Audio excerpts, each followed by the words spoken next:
Assalamualaikum warahmatullahi wabarakatuh. Balik lagi di channel Jejak Malam Story. Ya, seperti yang kalian lihat pada malam hari ini, aku akan bercerita sendirian karena satu dan lain hal, aku sama Fajar nggak bisa satu on frame. Bukan karena slack ya, bukan slack, tapi memang harinya udah beda aja. Nah, pada malam hari ini aku akan menceritakan cerita yang dibagikan oleh Kak Silvia kembali tentang temannya yang KKN di perbatasan Magetan Solo di Jawa Tengah, tepatnya di Tawangmangu. Nah, jadi tanpa berbahasa-basi lagi, langsung kita masuk ke dalam videonya. Oke guys, jadi aku nggak hafal ceritanya, jadi cerita ini benar-benar panjang, mungkin makan waktu yang lumayan lama. Jadi aku akan baca ceritanya. Maaf kalau aku nggak bisa lihat langsung ke kamera, jadi aku harus baca ini juga. Tapi aku bawa ceritanya sebagus-bagus mungkin, insyaallah. Oke, langsung kita masuk aja ke dalam ceritanya. Ini cerita tentang waktu gua KKN. Waktu gua KKN di salah satu kampung yang jauh, sekitar 1 jaman dari rumah gue. Sebenarnya itu gak jauh ya kalau 1 jaman. Dari perbatasan Magetan Solo di Jawa Tengah, yaitu Tawangmangu. Tempatnya sejuk dan dingin. Apalagi kalau udah jalan-jalan ke sawah, beneran adem kali. Nah, tapi gua rasa ada sesuatu yang aneh. Rumah yang gua tinggali dan teman-teman KKN lain itu dekat dengan sawah dan juga hutan yang luas sekali. Suasana di kampung itu sangat sunyi, apalagi pas malam hari. Kayak jam 1 pagi aja, padahal baru jam 7 atau jam 8 malam. Jalan di kampung itu juga agak bebatuan, dan jarak antara pintu rumah ke pagar rumah jauh. Jadi kayak, ya mungkin sistemnya yang di perkampungan tau lah kan, kalau rumah per rumah itu udah jarak jauh. Nah, terus yang bikin serem adalah setiap rumah di depan pagarnya atau perkampungan itu nggak ada lampu sama sekali. Jadi cuma ada cahaya dari rumah masing-masing yang jarak itu lumayan jauh dari pagarnya mereka gitu.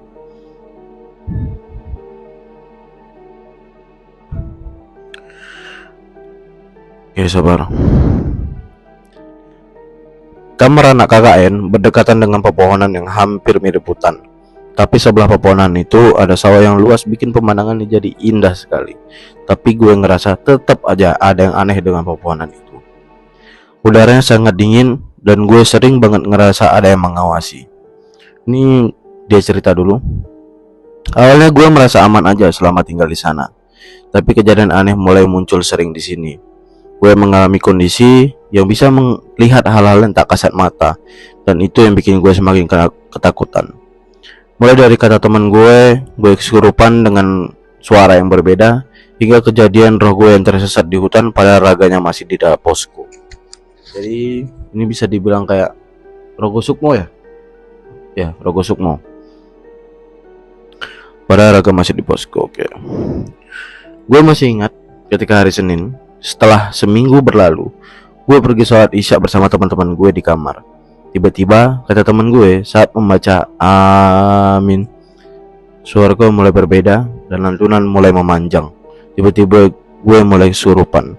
Situlah kata teman gue yang memiliki rumah memanggil tetangganya Ustadz untuk mendoakan gue. Oh, berarti dia ini tinggal di sana, itu tinggal di rumah kawannya. Ada rumah kawan yang bisa dijadikan posko untuk mereka tidur ya selama KKN. Akhirnya teman ini manggilin Ustadz, dan akhirnya si kawan ini kembali sadar. Kita sebut aja namanya Tika aja ya, biar gampangnya. Tapi kejadian aneh gak akan berhenti sampai di situ. Besoknya ada teman gue, si Tika ini lagi makan mie bersama ketiga teman, katanya, bersama temannya dia. Terus tapi dia ngerasa dia nggak makan sama sekali gitu. Semua orang terkejut dengan sikap dia yang aneh, dan malam pun terjadi kembali. Dia kesurupan hingga akhirnya setelah selesai isya, dia diminta untuk temannya membaca Al-Quran karena bersama teman-temannya, karena dia tuh ngerasain panas di badannya, seperti ruangan yang sangat panas kayak gitu kan. Tak disangka saat membaca, si Tika ini ngelihat ada 7 orang di belakang temannya dia dengan wajah yang berbeda-beda dan menyeramkan. Ada tubuhnya yang terbakar, rusak, banyak luka hingga banyak darah. Bau amis pun menyengat di hidung dia. Badan dia semakin panas dan dia masih setengah sadar. tapi dia hilang kendali dan kesurupan kembali.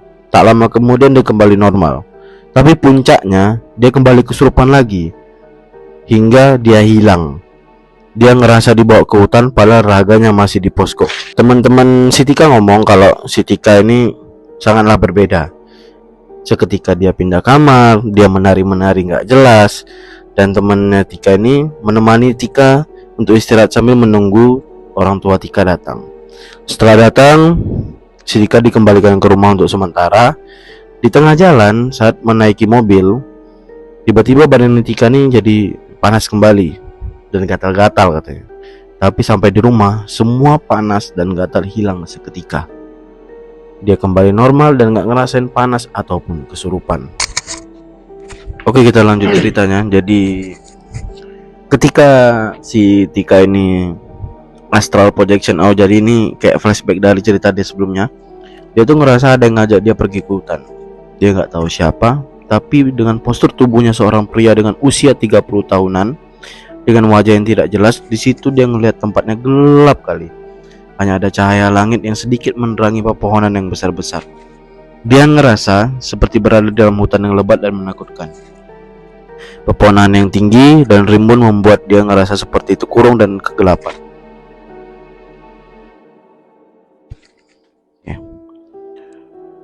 Dia tuh gak bisa ngeliat jalan keluar dan dia tersesat, merasa tersesat lah. Dia mencoba untuk mencari jalan keluar, tapi setiap langkah dia terasa tak ada ujungnya.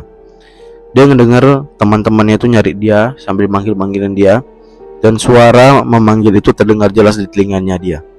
Tapi dia nyari sumber suara itu juga gak ada di mana-mana. Seolah-olah suara itu datang dari mana-mana, tapi hanya berada di kupingnya dia. Jadi dia merasa semakin ketakutan dan juga mencoba untuk membaca doa, tapi dia gak bisa.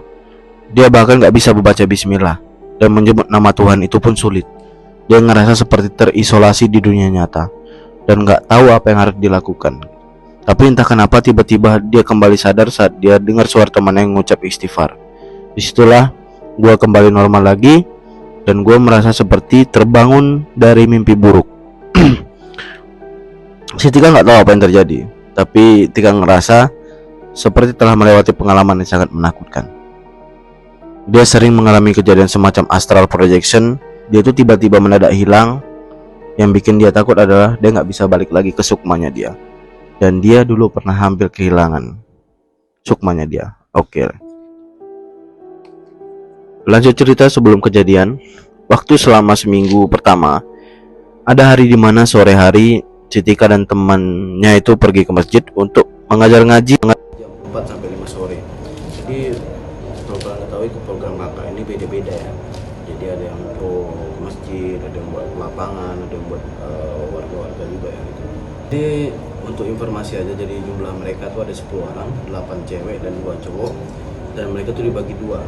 Kelompok A di rumah memasak, membenahi rumah. Kelompok B mengajar di sekolah. Tapi kalau mengaji di masjid, tiap sore semua ikut untuk mengajar.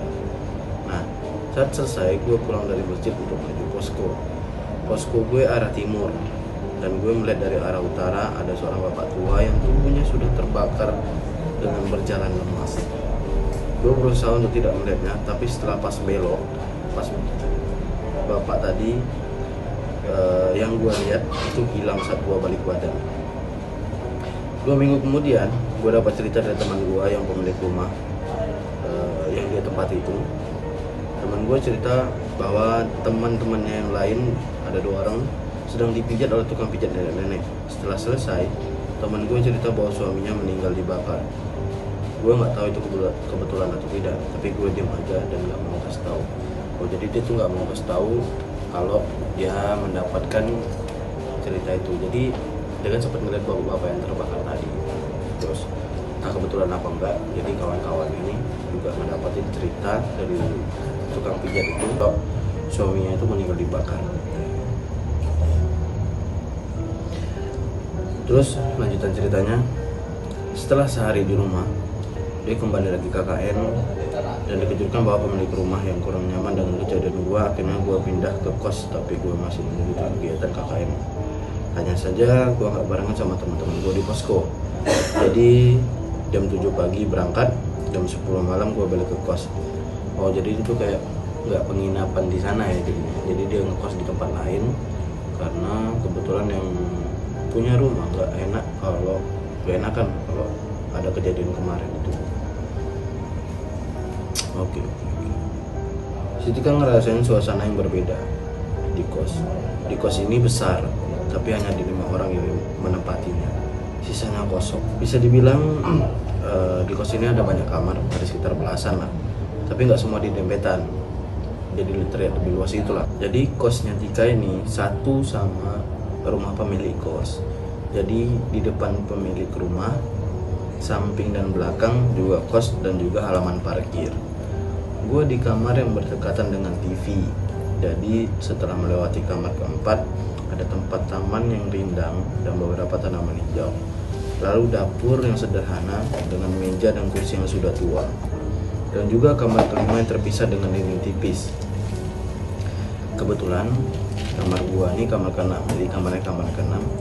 Setelah itu ruangan TV yang sangat luas dan sofa yang juga empuk gitu. Lalu ada kamar 7 dan 8 yang kosong. Suatu hari hujan lebat lah di sore hari. Dia ini di kos dengan suasana yang sepi banget. Cuma suara hujan yang mengguyur atap kos. Dia duduk di kamarnya dia, kamar ke-6, dengan jendela yang menghadap ke arah taman. Suara hujan terdengar jelas dan dia merasakan suasana yang tenang. Tapi gak lama dari itu, suara orang terdengar seperti menyapu menyapu lidi. Suara itu tampak terdengar di kamarnya dia, tapi dia ngerasa ada yang aneh. Dia mencoba untuk tidak memperhatikannya, tapi suara itu semakin lama semakin keras dan semakin dekat. Kemudian di jendela kamarnya dia terlihat bayangan wanita yang lewat begitu cepat, bolak-balik selama 3 kali. Dia mulai ketakutan dan dia tuh pasang headset untuk mendengarkan lagu. Sekeras mungkin mendengarkan lagu dan kembali untuk tidur. Dia ngerasa dia tidak ingin memikirkan hal itulah, karena cukup membuat dia takut. Sehabis itu dia mencuci pakaian dan dia menjemur ke atas. Dia melewati kamar 7 dan 8. Tahulah kamar 7 dan 8 tadi itu kosong dan kamar 8 sudah terbuka. Dia pikir akan ada penghuni baru yang akan tinggal di kamar itu.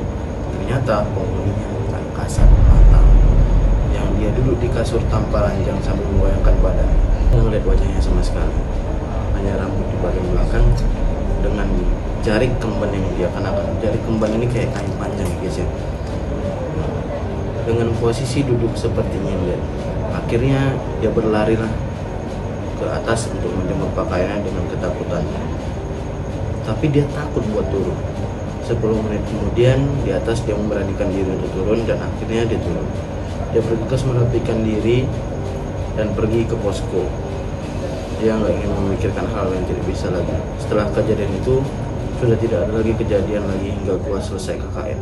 Dan cerita ini sempat tersebar ke kalangan teman-teman gue satu angkatan fakultas, tapi nggak sampai ke universitas. Nah, udah segitu aja guys. Jadi perlu udah singkat aja ya. Jadi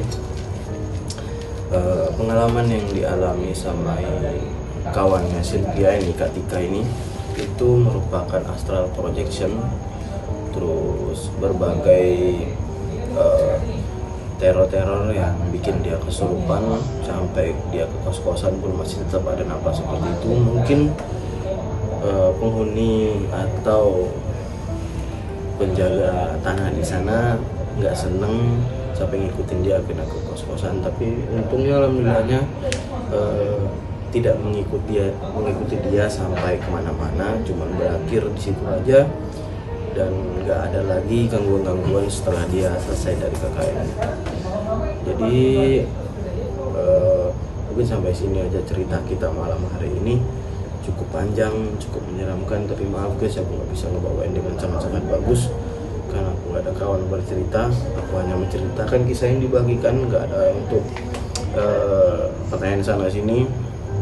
Ya cukup untuk malam hari ini dan cerita hari ini. Dan kita akan bertemu secepatnya lagi untuk membawakan ceritanya Kak Sylvia yang berjudul apa lagi satu kan? Datang aku sabar.